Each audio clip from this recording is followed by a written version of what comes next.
Ok, alors on va aujourd'hui faire des exercices sur le premier chapitre.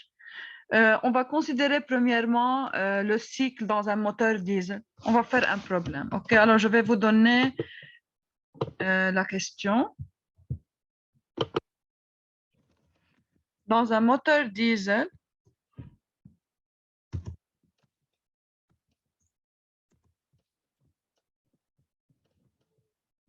يلا بس une seconde. نكبر الخط شوي.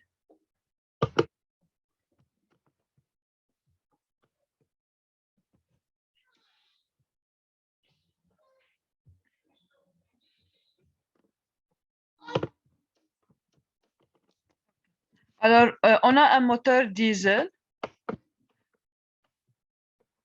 et on donne les paramètres suivants. On donne premièrement que au point A, regardez, lorsque il vous donne PA, vous devez connaître les points. OK? Déjà dans le cours, on a vu que si j'ai par exemple un moteur diesel, on a la combustion peut se faire de deux méthodes. Dans le cours, on a vu le cas de deux phases. OK? Maintenant, on va voir ensemble qu'on peut avoir un moteur diesel avec combustion à une seule phase et on va vous dire comment on distingue les deux cas. OK? Mais toujours le point A constitue le premier point. Il est le point d'admission, si vous voulez. On sait qu'on a une phase d'admission. Une fois l'admission est terminée, la pression à l'intérieur est égale à PA. Alors, on a discuté déjà dans le cours qu'une des différences entre le cycle réel et le cycle théorique, dans le cycle théorique, on ne considère pas les phases, si vous voulez, d'admission et de rejet des gaz, car on considère que la même quantité de fluide va circuler dans le moteur. OK? Mais en réalité, ce qui va se passer, on a un cycle, mais à la fin de ce cycle, on a les gaz brûlés vont sortir et on a admission de l'air. OK, admission de l'air dans le diesel et dans le cas de moteur à essence, on a admission de l'air plus le combustible. Alors que dans le diesel, on va injecter le combustible juste, si vous voulez, avant la combustion. On va voir tous ces détails ensemble dans les chapitres qui vont venir. Mais maintenant, on va concentrer sur l'analyse théorique. Dans l'analyse théorique, on considère pas qu'il y a, si vous voulez, des gaz qui entrent et des gaz qui sortent. On considère qu'on a la même masse qui circule. Alors, cette supposition, si vous voulez, elle peut travailler. On va voir après comment on peut modifier. Après qu'on fait l'analyse théorique, on peut comparer avec le cycle réel et voir quels paramètres, si vous voulez, peuvent approcher l'analyse théorique de la réalité. Alors maintenant, le point A, si vous voulez, va constituer le premier point de notre cycle. Okay. En général, on peut nous donner ici pression au point A, qui constitue en général la pression d'admission, et la température TA de l'air quand il va entrer dans notre cylindre. OK? Alors, ici, on donne PA et TA dans ce problème. PA égale à 0,1 mégapascal.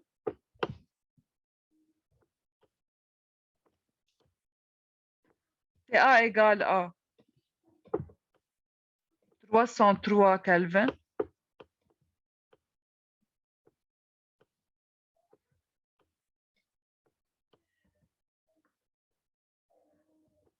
Et c'est ce qu'on connaît pour le point A.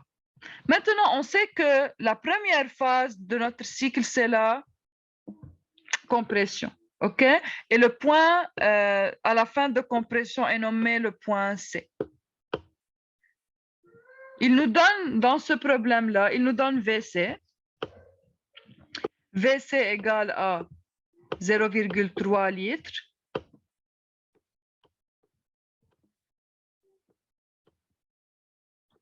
Et aussi, on connaît le taux de détente préliminaire, ρ, égale à 1,6. Et on connaît le taux de compression epsilon égale à 13. OK? Alors, maintenant, je vais ajouter une information. OK? Dans le cours, on a déjà vu que la combustion dans le diesel se fait en général en deux phases. Une à volume constant, suivie d'une à pression constante. Mais on va ajouter ici une information dans ce problème, que ce n'est pas la seule possibilité, si vous voulez, la seule configuration théorique dans le diesel. On peut avoir aussi combustion en une phase, pas en deux phases, OK? Et dans ce cas, on a seulement, si vous voulez, une phase à pression constante. Quelle est la différence et pourquoi on peut choisir cette option et pas la première option? Qui a une idée? Si je vous dis, par exemple, quelle peut être la raison pour faire seulement une combustion à pression constante et ne pas faire une phase à volume constant? Quelqu'un a une idée?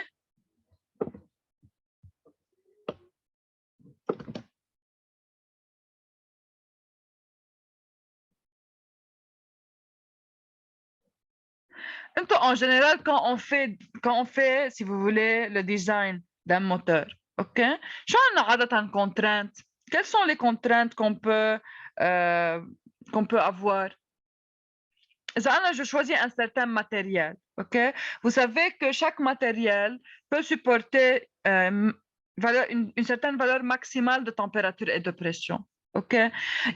Si par exemple, déjà au point C, les pressions et températures sont assez élevées et le matériel que je suis en train d'utiliser ne peut pas supporter plus, je peux dire que je peux utiliser la combustion à pression constante.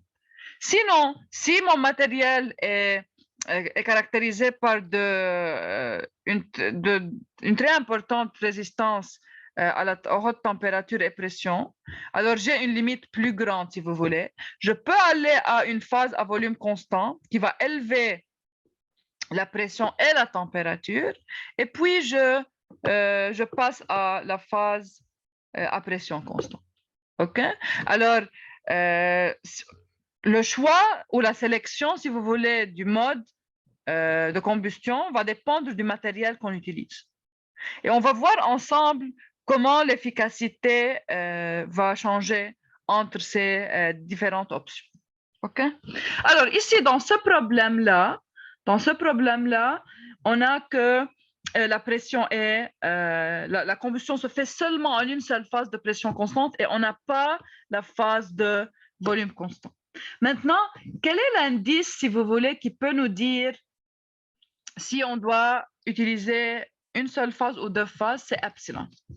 En général, OK, lorsque epsilon est très élevé, et le taux de compression est élevé, on va aboutir à de hautes pressions à ce point-là. Et c'est pour cela qu'on peut choisir la deuxième option d'avoir une seule phase de combustion. Quel est, si vous voulez, l'intervalle en général? En général, si on a, ça dépend de la valeur, si vous voulez, de epsilon. OK? Quelle est la valeur? La valeur de epsilon peut nous dire si on va travailler avec une seule phase ou deux phases. OK? Alors, en général, on peut considérer que lorsque epsilon, si on prend epsilon entre 12 et 14,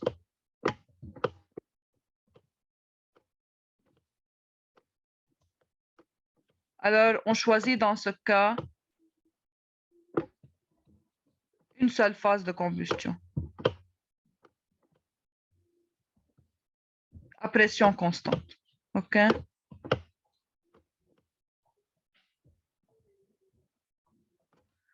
Alors, ici, epsilon égale à 13. OK? Alors, on va utiliser ce cycle-là et on ne va pas avoir de phase. Alors, on va voir que l'analyse est similaire à ce qu'on a fait avant, mais juste on doit faire attention qu'on a une phase à pression constante seulement et pas de phase. Et on va voir ensemble aussi qu'on peut déduire, d'après l'analyse qu'on a fait dans le cours, on peut déduire les expressions pour pression constante. Et on peut de nouveau dériver toutes les relations. OK? Alors, ce qu'on connaît, c'est ρ. ρ, par définition, c'est le taux de détente préliminaire. Qu'est-ce qu'on veut dire par le taux de détente préliminaire? C'est, si vous voulez, l'augmentation de volume durant cette phase. Et c'est vrai qu'il y a une combustion ici. Il y a apport de chaleur au système, mais en même temps, le volume, la détente a commencé et la combustion est en train de se dérouler. C'est pour cela qu'on le nomme taux de détente préliminaire. OK? On a ici jusqu'à un certain point Z. On le nomme Z, le point de fin de combustion, si vous voulez. Alors, ça, c'est VZ.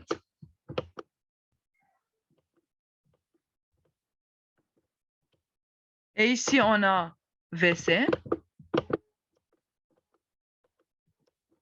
Alors, on peut dire que le taux de détente préliminaire va nous donner le rapport. Alors, ρ, c'est égal à VZ sur VC. On peut trouver la valeur du volume au point Z. Alors, on connaît VC et on connaît ρ. On peut trouver la valeur de VZ. Et bien sûr, comme on connaît epsilon et on connaît VC, on peut trouver la valeur du volume au point A, ici. Car epsilon est égal à VA sur VC.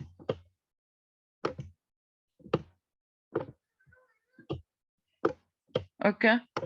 Alors, c'est ce qu'on connaît dans ce problème. Et ensemble, on va trouver différents paramètres dans ce problème-là. OK? Alors maintenant, je vais donner les questions et on va faire les questions une après l'autre. Alors, premièrement, on a le fluide dans notre problème LR. On veut, premièrement, dans la première question, on veut trouver les paramètres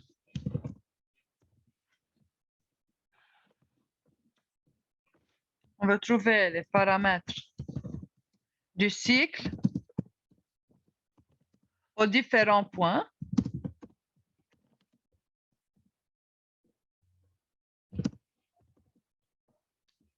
S'il vous plaît, toujours, on doit lire toutes les questions, car parfois, on demande de trouver une quantité avant l'autre.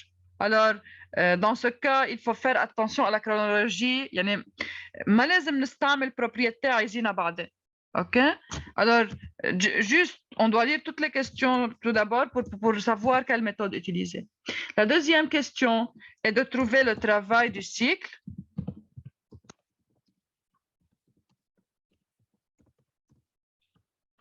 Troisièmement, son rendement thermique.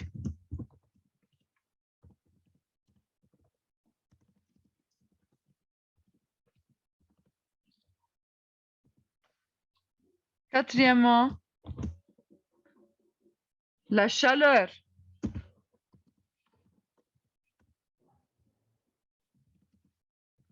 apportée et la chaleur cédée.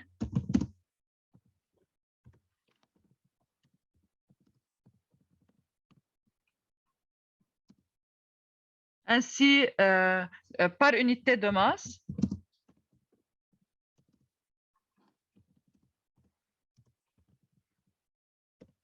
Et finalement, on veut trouver la masse du gaz.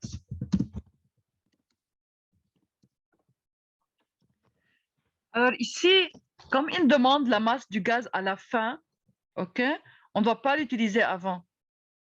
Alors, premièrement, notre but va être de déterminer les paramètres aux différents points. OK?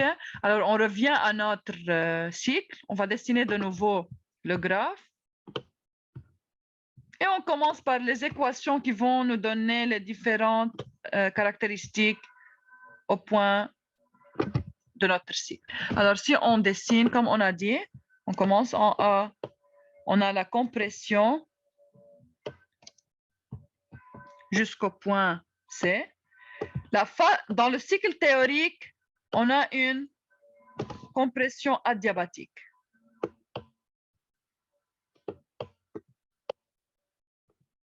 Alors, on peut utiliser toutes les formules. Il y en a PVK égale constante, okay, TVK moins 1 égale constante, etc. Alors, on a une phase adiabatique ici. Puis, l'apport de chaleur se fait à pression constante jusqu'au point Z. Okay. Après ça, on a la détente jusqu'au point B. Et regardez, comme on a déjà discuté dans le cours, on considère dans le cycle théorique, on remplace l'échange des gaz. Au lieu d'avoir admission et rejet des gaz, on a, si vous voulez, une phase d'échange de chaleur à volume constant. On considère que dans cette phase-là, on a rejet de chaleur du cycle du point B à volume constant. Okay? Mais en réalité, qu'est-ce qui se passe ici? On a que les gaz brûlés vont sortir et on a admission de l'air frais dans notre cylindre. Okay? Mais théoriquement, comme on considère que c'est la même masse qui circule, on remplace ces phases-là par l'échange de chaleur. On va perdre de la chaleur car les gaz brûlés ont une chaleur très haute, ils vont être rejetés, alors que l'air qui va être admis va être à une température beaucoup plus basse. Okay. Alors ça, c'est notre cycle. Déjà, on connaît aussi que la détente dans le cycle théorique est adiabatique. Alors, on a deux phases adiabatiques ici, qui sont la compression et la détente. Et on a deux phases où il y a, si vous voulez, apport. Est-ce que vous m'entendez maintenant?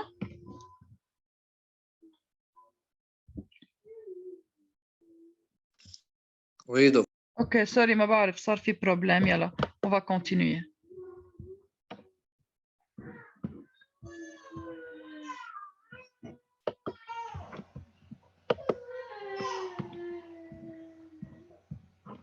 Ok. Alors. Ok, sorry. Alors, on était en train de dire qu'on a deux phases. Une adiabatique, deux adiabatiques, ok, la compression ou détente. On a deux phases où il y a échange de chaleur. La combustion, bien sûr, on a apport de chaleur. Et la dernière phase, on a rejet de chaleur. OK? Alors, maintenant, on va commencer par les équations pour pouvoir... Alors, on a dit que ces deux phases-là sont adiabatiques. Ici, on a apport de chaleur qu'on peut nommer Q1. Ici, on a rejet de chaleur. Ça, c'est Q2. Et on a les points A, C, Z et B. OK? Maintenant, on va commencer par chercher les propriétés aux différents points. On commence par A. OK? On connaît déjà, le problème nous donne PA égale à 0,1 mégapascal.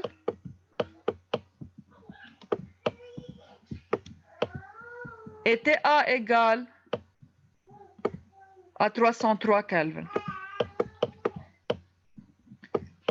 Et on veut trouver, la seule propriété qui nous manque, c'est le volume. OK? Alors maintenant, regardez. En général, il y a deux méthodes ici. On peut trouver VA, car on considère qu'on a un gaz parfait ici. L'air peut être modélisé comme gaz parfait. On peut écrire PAVA égale à M fois R de l'air fois TA. Mais ici, si vous vous rappelez, la dernière question était de trouver la masse. On n'a pas le droit, si on trouve la masse avant, on n'a pas le droit de trouver la masse avant. Si on a, par exemple, ici, on peut chercher VA de VC. Et quand on trouve VA, on trouve la masse et on peut utiliser la masse après. Mais on n'a pas le droit de le faire maintenant car il demande la masse à la fin. Quand vous cherchez pour tous les points, quand vous cherchez les caractéristiques, vous ne devez pas utiliser cette formule. Vous pouvez l'utiliser, par exemple, si vous voulez, sinon pas demander la masse, par exemple. Si on veut trouver une propriété au point C qui manque, on peut utiliser PCVC égale M fois RTC. Mais comme ici, il demande la masse à la dernière phase, on n'a pas le droit de la trouver ici et de l'utiliser dans une autre équation. Alors, on va laisser cette loi du gaz parfait à la fin pour trouver la masse. Dans la dernière partie, quand il demande de trouver la masse, on utilise cette équation-là. Maintenant, comme on connaît epsilon, epsilon c'est égal à VA sur VC.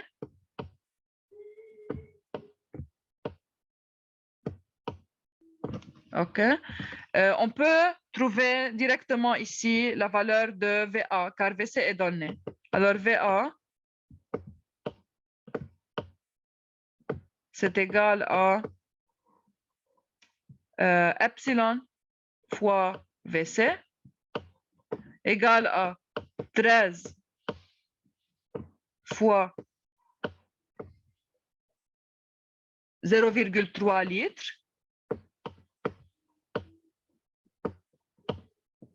Alors, on trouve la valeur de VA est égale à 3,9 litres. Et bien sûr, on doit utiliser, on doit convertir en mètres cubes. Là, on doit utiliser les unités du système international dans les équations. Alors, on a 3,9 fois 10 moins 3 mètres cubes.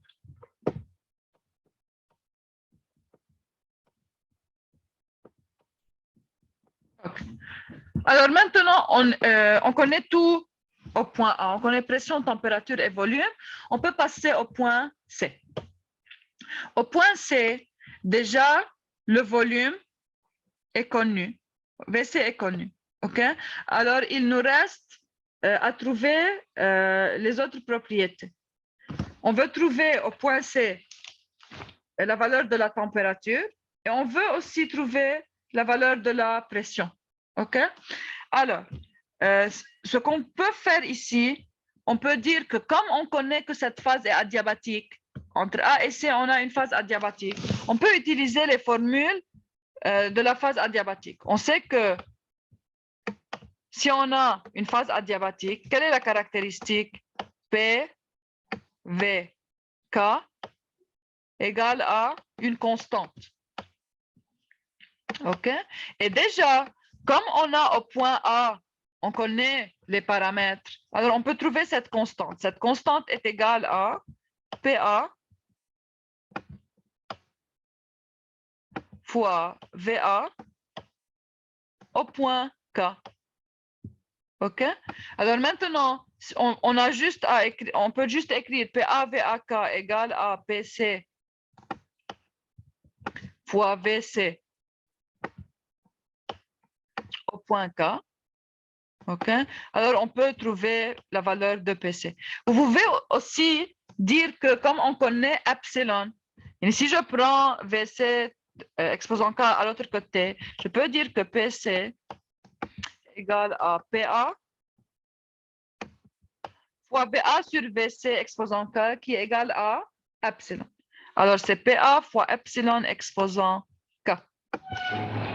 Alors, je trouve que PC égale à 3,627 fois 10 exposant 6 Pascal.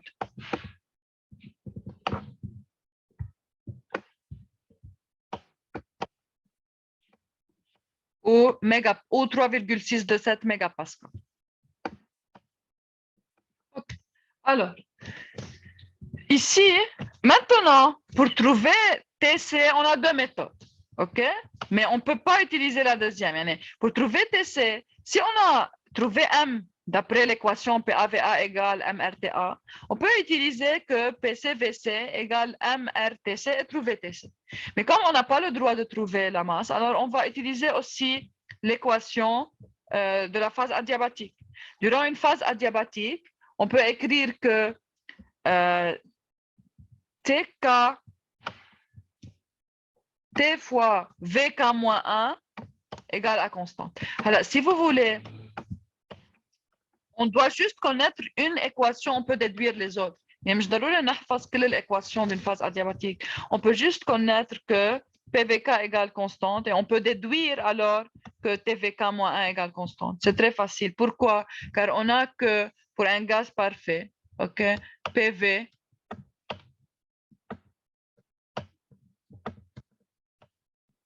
égale à MRT, ok? Et MR sont constantes. OK? Alors, on peut dire que PV, c'est égal à une certaine constante fois T. Et comme PVK égale constante, on peut remplacer la pression P, on peut remplacer P par une certaine constante. Ça, c'est une constante 1, si vous voulez, ça, une constante 2. Constante 2 divisé par V exposant K. Alors, si je remplace dans cette équation-là P par C2 sur VK fois V égale à constante 1 fois T, alors je peux déduire ici que si je peux joindre les deux constantes en une seule, ok? Et j'obtiens que T fois VK moins 1 est une constante. OK? Alors, ça suffit de connaître une seule propriété pour trouver toutes les autres. Alors, je peux directement dire alors ici que pour trouver la température au point C, je peux juste dire que TC égale à TA fois epsilon exposant K moins 1. Maintenant, comment, alors en général, on vous donne les propriétés, OK? K est donné. Alors, s'ils ne vous donnent pas K, ils peuvent vous donner CP et CV, OK? Car K, par définition, qui est le coefficient adiabatique, OK, est égal à CP sur CV.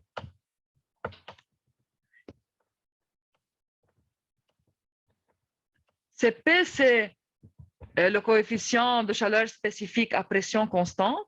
Et CV, c'est le coefficient de chaleur spécifique à volume constant. Alors, s'il vous donne ces deux propriétés-là, vous pouvez déduire K. Et parfois, il vous donne directement la valeur de K. OK? Alors, pour l'air, K est égal à 1,4. Bien sûr, toutes ces propriétés vont être données. L'air, en général, on connaît les propriétés. بس أنا بعطيكم إياها يعني مش ضروري تحفظوا les valeurs. OK?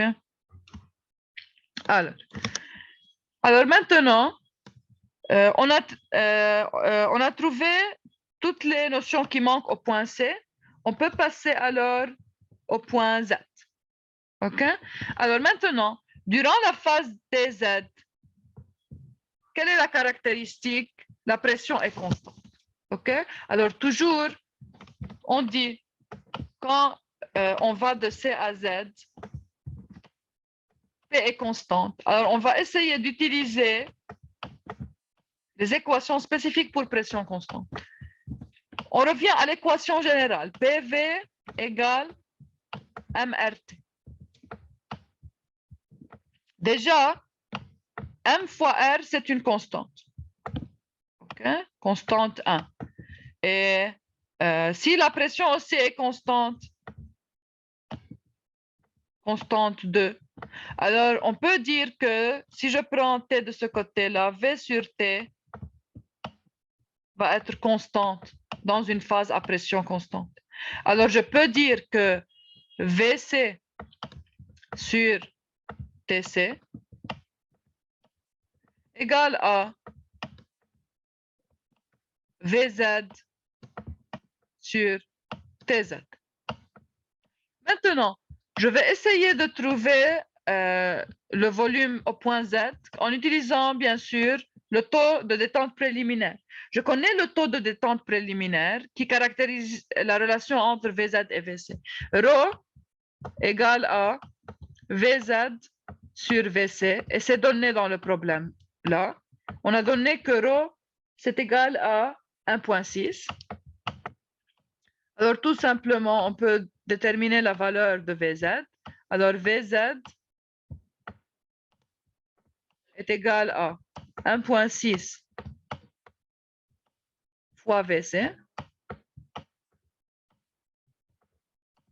égale à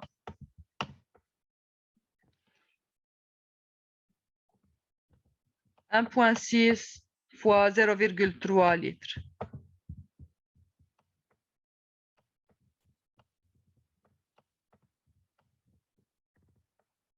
OK? Alors, on trouve la valeur de VZ et maintenant on peut remplacer dans cette équation-là pour trouver la valeur de TZ. TZ est tout simplement égal à VZ